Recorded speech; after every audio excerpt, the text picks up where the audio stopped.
Hello students, मैं Nitish Kumar, landmark biology classes Begusarai. कल हमने मानव जनन चैप्टर स्टार्ट किया था और उसमें प्रत्येक टॉपिक के बारे में बता दिया गया था कि क्या क्या स्टडी हमें करना है नहीं करना है। तो आज हम लोग मेल रिप्रोडक्टिव सिस्टम के बारे में स्टडी करेंगे, यानी नर जनन तंत्र के बारे में स्टडी करेंगे। आइए देखते हैं इस टॉपिक को हम लोग। ये हमारा डायग्राम मेल रिप्रोडक्टिव सिस्टम का है, जिसमें सबसे प्राइमरी ऑर्गन, सबसे पहली बात हम जान लेते हैं नर जनन तंत्र मींस मेल रिप्रोडक्टिव सिस्टम होता क्या है। नर में पाया जाने वाला वह सिस्टम, वह तंत्र जो रिप्रोडक्शन की क्रिया में भाग लेता है, उस तंत्र को, उस सिस्टम को मेल रिप्रोडक्टिव सिस्टम कहते हैं। जिसमें प्राइमरी ऑर्गन जो होता है वो टेस्टिस होता है। टेस्टिस के बारे में समझते हैं। नर शिशु के जन्म के तीसरे से चौथे महीने के अंदर वृक्क के बगल में एक जोड़ा गोला अंडाकार रचना का निर्माण होता है, जिसे वृषण यानी टेस्टिस कहते हैं, जिसकी लंबाई 5.5 सेंटीमीटर, चौड़ाई 3.5 सेंटीमीटर, मोटाई 2.5 सेंटीमीटर एवं वजन 12 ग्राम होता है। और मानव में दो वृषण होता है जो दोनों आपस में गुबर्नाकुलम मांसपेशी के द्वारा घिरा होता है। इसके इंटरनल डायग्राम की बात करें तो यहां देखते हैं हम इसके आंतरिक भाग को, यानी माइक्रोस्कोपिक डायग्राम जब देखते हैं तो वृषण के ये जो परत दिखाई दे रहा है, टेस्टिस का ये जो परत दिखाई दे रहा है, यह कहलाता है ट्यूनिका एल्बुजिना, जिसके बाहर भी एक परत होता है जो कहलाता है ट्यूनिका वेजिनालिस। अब हम देखते हैं ट्यूनिका एल्बुजिना के अंदर कई कंपार्टमेंट होता है, कई कंपार्टमेंट होता है, और उस कंपार्टमेंट को जो अलग अलग भागों में बांटता है, जैसे ये रचना जो कई कंपार्टमेंट में वृषण को बांट रहा है, उसे टेस्टिकुलर सेप्टम कहते हैं, जिसकी संख्या एक टेस्टिस में अप्रॉक्स 200 to 300 होता है, मींस 200 से 300 होता है।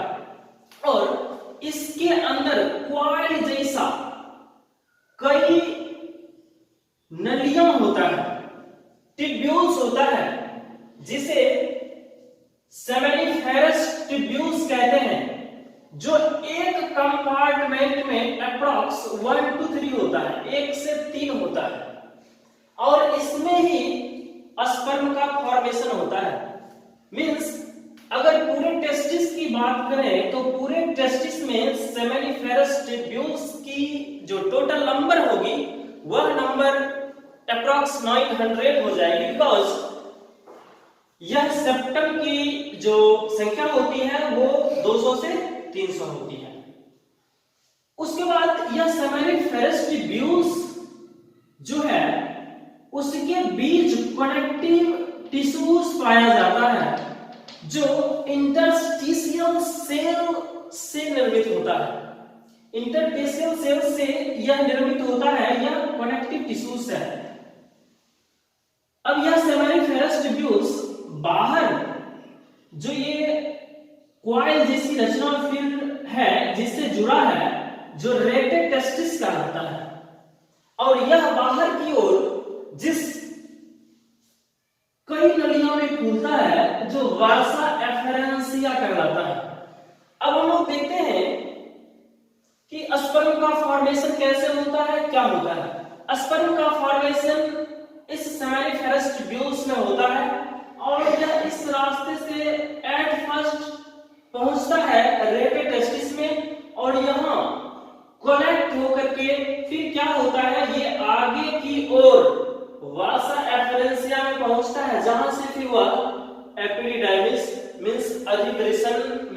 चला जाता है।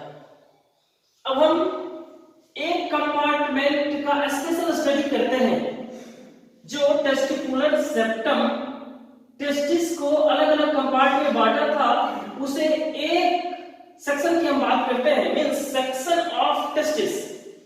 ये हमारा हो गया टेस्टिकुलर, ये हो गया सेमेनिफेरस ट्यूब्यूल्स, जिसके बीच ये जो सेल्स हैं, यह सेल इंटरस्टिशियल सेल है। अब हम देखते हैं कि सेमेनिफेरस ट्यूब्यूल्स में ये क्यूबॉइडल स्ट्रक्चर होता है। क्यूबॉइडल स्ट्रक्चर जो जर्म सेल्स कहलाता है, जो स्पर्म का फॉर्मेशन करता है, मींस स्पर्मेटोजोआ का फॉर्मेशन करता है, मींस शुक्राणु का निर्माण करता है। और इसी में ये जो स्ट्रक्चर है, ये स्ट्रक्चर सर्टोली सेल है, सर्टोली कोशिका है। और प्रत्येक यानी ईच सेमेनिफेरस ट्यूब्यूल्स के बीच फिर कई सेल गुच्छे जैसे होते हैं, बंच जैसे होते हैं, जो लैडिंग सेल्स कहलाते हैं, जो टेस्टोस्टेरोन हार्मोन का सेक्रेशन करता है, मींस नर सेक्स हार्मोन का सेक्रेशन करता है। तो इस तरह हमने टेस्टिस का स्टडी किया। अब हम लोग देखते हैं टेस्टिस के ऊपर घोड़े के नाल जैसी ये स्ट्रक्चर जो है, ये स्ट्रक्चर एपिडाइमिस मींस अधिवृषण कहलाती है। अब ये करता क्या है, तो इस टेस्टिस के अंदर जो स्पर्म का फॉर्मेशन होता है, उस स्पर्म को एकत्रित करने का काम, जमा करने का काम, संग्रह करने का काम एपिडाइमिस करता है। नेक्स्ट हम जानेंगे, नेक्स्ट का जो ये एक्सेसरी डक्ट है, इसे बोलते हैं वेस डिफरेंस, मींस शुक्रवाहिनी भी आप बोल सकते हैं या शुक्राणु नली। तो इसका फर्क क्या होता है? अब एपिडाइमिस में जो स्पर्म कलेक्ट हुआ, यह इसके द्वारा ही, अर्थात वेस डिफरेंस के द्वारा आगे आता है। उसके बाद आगे चलकर वह एक थाइलिकोमा रचना में खुलता है, जो सेमिनल वेसिकल कहलाता है, जिससे एक विशेष प्रकार का व्हाइट फ्लूइड सेक्रेट होता है, श्वेत द्रव स्रावित होता है, जो शुक्राणु में मिलकर उसे जीवित रखता है। फिर क्या होता है, यह आगे पहुंचता है तो फिर एक ग्लैंड मिलती है, जिसे प्रोस्टेट ग्लैंड कहते हैं। प्रोस्टेट ग्लैंड क्या करता है, एक विशेष प्रकार का क्षारीय द्रव का स्राव करता है, जो शुक्राणु में मिलकर उसे जीवित रखता है।